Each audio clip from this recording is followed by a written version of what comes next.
Free ফায়ারের সেই তিনটি হৃদয় ছুঁয়ে যাওয়া ওল্ড থিম সং, যেগুলো শোনার পর তোমরাও ডেফিনেটলি ছোট বাচ্চার মতো ইমোশনাল হয়ে পড়বে। হ্যাঁ, পুরোনো স্মৃতিগুলোকে হয়তো ফিরে আর পাবো না, কিন্তু সেগুলোকে মনে রাখা এবং ভালোবাসা সেইটা আমাদের হাতে আছে। আর যতদিন আমার এই সিরিজ চলছে, প্রমিস করছি প্রত্যেকদিন মনে করাতে থাকবো। ওকে, তো নাম্বার 1 এ আছে ফ্রি ফায়ারের second anniversary theme music. Maximum প্লেয়ার্সরা এই জায়গা থেকে খেলা স্টার্ট করেছে, তাই এই সংটা তাদের খুবই রিলেটেবল এবং ইমোশনাল লাগবে।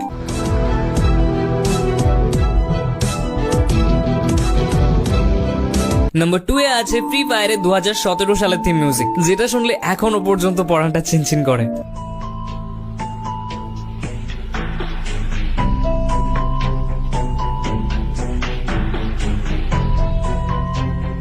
And finally number 1, free fire winterland theme. ভাই, এটার উপর কিচ্ছু বলার নেই আমার।